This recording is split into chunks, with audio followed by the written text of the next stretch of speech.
All right, you're on with Olga. All right, Olga Rubin, this is Steve Jewin from MMA Mania. How are you doing today? I'm really good, thank you. How are you? I'm excellent. With this big fight that you've got coming up against Julia Budd on the 12th in Thackerville, it's going to be an exciting world title bout. You've had an impressive run. You're 6-0 and 4-0 in Bellator, but I think people are still just getting to know you right now. So tell me a little bit about how you first got into mixed martial arts. Well, I started really late in my life. I started when I was 23. I haven't done any martial arts prior to that. I just saw a fight between Ronda Rousey and Miesha Tate on Strikeforce and was completely mesmerized and decided that this is what I want to do and this is how I want to become this lady inside the cage. Basically, I had to make myself 24/7 just to make sure that I catch up to everybody else. Well, seems The like rest is history. I did get pregnant along the way, and my professional career 6 months after I gave birth. yeah, you accomplished a lot in a short amount of time then. So what was it about that Ronda Rousey fight in particular? Was it just her dominance in the cage, the way she threw people around, or was it that, like you, she's had a really fast ascent and that she got to where she was in such a short time? Yeah, but you know what? The person who left the biggest mark on me is not Ronda Rousey, was actually Miesha Tate. Oh, That she felt the pain and she did not want to step out. That makes me feel like this is incredible to be able to want something that much that you won't have to touch strong pain. So I think it left a huge mark on me, and this was the reason I got into that fight. Like, wanted that much. I think I want that too, you know.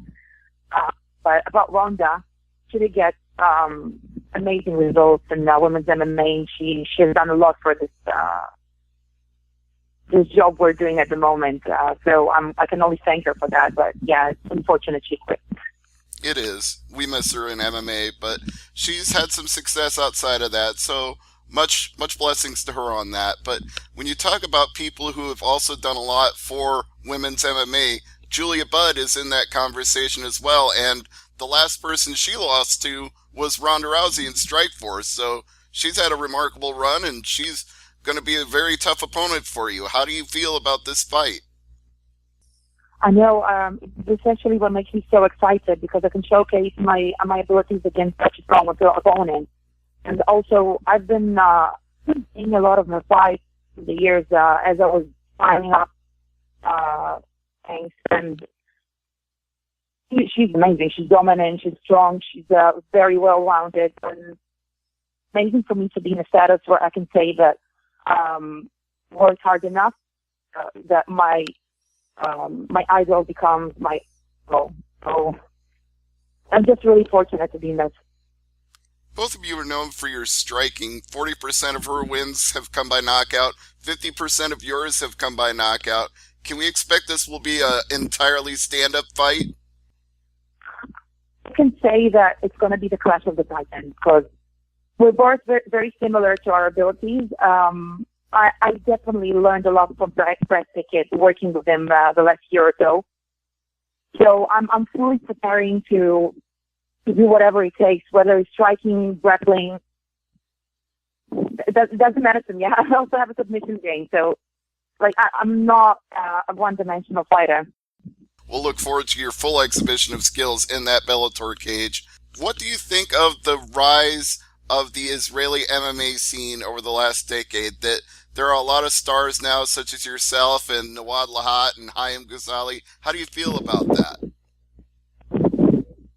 This is incredible because just prior to that, there was no MMA in the Israeli scene. Like, there wasn't that. It went dormant for like 5 years. Then, as Bellator said, they will be coming to Israel. I think all of the fighters that were really hungry for it just like jump in and say like whatever it takes, I'm going to be in, as well as I did. I was pregnant when they announced that they're coming to Israel, and I still like done everything I could to make sure that I'm going to be on the card. So also you see so many fighters that are trying to get missing Bellator to fight in Israel or Europe. It's amazing. It is, and it's been tremendous. We've enjoyed that new development of the European scene in Bellator MMA. And I've also enjoyed the new focus that they've put on the women's division in cards like this because along with your fight, we've got other fights like Sinead Kavanaugh and former UFC fighter Leslie Smith. So that'll be an excellent fight on this card. And we've also got Juliana Velasquez versus Christina Williams, and that should be an exciting striking battle. So how do you feel about being part of such a loaded card for women's MMA? Amazing. Whatever Scott is doing for the women's MMA, I'm just really happy to be a part of this promotion. Also, you forgot to say about the fight that Amanda Bell has against Erling Branko. Oh, It will be an amazing fight as well. you're absolutely right. I did forget to mention Yeah, we that have one. 3 featherweight fights on that card. That is quite amazing. What do you think of the fact that they've done such an excellent job building this featherweight division, and yet over in UFC, it's kind of a one-woman show with Chris Cyborg and Amanda Nunes? Because I think that basically Amanda Nunes is a bantamweight, and I never thought they were really trying to extend this division.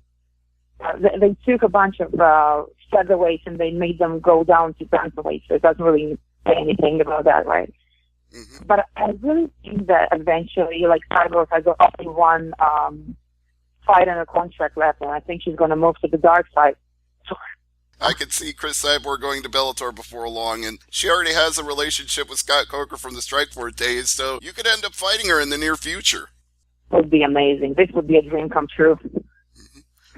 What other dream fights are out there for you? Obviously, fighting for the world title is a dream, but what other opponents have you thought, I really want to fight her? You know what? I'm just looking at this division and I'm saying like 90% of that division has my interest. I want to fight every one of them. And I have the chance to defend the title. Probably I'll fight anybody who stands in there. So if you is dormant, and they started to building that right now, and it will be incredible just to be able to fight whoever, whenever. Now, going back to Julia Budd for a second, she's been on this remarkable run, as I mentioned, dating back to her Strikeforce days. You've been on a remarkable run.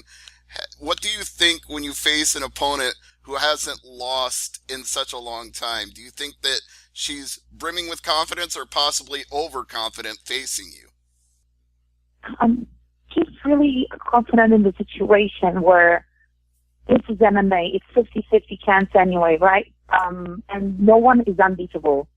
Everybody got beaten. Everybody who said, like, Cyborg will never be beaten, Ronda's never going to be beaten. Everybody's beatable. Matter of skill, athleticism, and confidence where things can go either way. I agree. In fact, Going to that bout feeling, go ahead. I can do it. I can definitely do it. There's no doubt. In fact, I've said this about every single person they've ever said was unbeatable. Back when Gina Carano was facing Cyborg, everybody was like, oh, Conviction Carano is the greatest. And I was like, you watch. Cyborg can take care of that. And the same thing, like you said, with Ronda Rousey when she faced Holly Holm, everybody was like, Rousey is unbeatable. And then she got beat. Matter of meeting the right opponent. Mm-hmm. That's all. That's all. I don't think of myself as unbeatable. I'm undefeated. Yes, it doesn't mean that I will be undefeated forever, but it's only a matter of how you take a loss. Right? So I think it's small, like, it's basically a 50-50 chance of anybody walking into a cage. Around gloves, anything can happen. Now, you said it's important how you take a loss, and I wonder, you said it was sort of heartbreaking that Ronda Rousey left the sport. Do you think that's because she didn't know how to take a loss? I just think she kind of Rousey as a fighter, much inside the Ronda Rousey as a human being. So basically, she said that I didn't want to live after that loss. And this is all about the sportswoman. This is sports. You either win or you lose. You don't get to have these emotions over a fight. And that's why just couldn't get back to herself. Like, she needs treatment. Oh, yeah. Basically, maybe it's not the situation anymore, but, you know. No, I understand. In fact, I think you're right. Mentality is a huge part of it. The discipline that you have to have as a fighter to not get on too much of a roller coaster, because you can have, as I've heard many people say, you can have good days or bad days in training, but you can't let any of that affect you once you get into the cage. You've got to put it all behind you. Exactly. There's nothing to do with the person I'm inside the cage, the person I'm outside the cage. There are wins and there are losses. It doesn't make me anything else than I am. So, on that note, Olga, I'd like to thank you for this time today. You've been very generous with answering a lot of questions that I had, and I would like Sure. to give you this opportunity. If you would like, you can promote sponsors or mention any teammates that you'd like and give them your thanks. I got have so many, so I'll start. I want to thank, of course, Brett Pickett, Moshe Kleidar, Kevin McConnell for being people that really stand behind me, whatever it takes. So, my teammates at the Great Britain Top Team, the new team that Brett Pickett just opened. I like to thank Moshe Box in Israel. I'd like to thank Nintendo VIP, Speedy Fight, TFOP, really helping me to get the goals I need. Also, Pro Meal for helping me with food throughout this camp, rapid results, and of course, Great. Hopefully, I didn't forget anybody. If you did, you can give them a shout out when you win. Let's just look forward to that impressive fight that you're going to have at Bellator 224 against Julia Budd. Have a great fight, Olga, and thank you again. Thank you so much. Bye. Bye. Thank you, Danny, as well.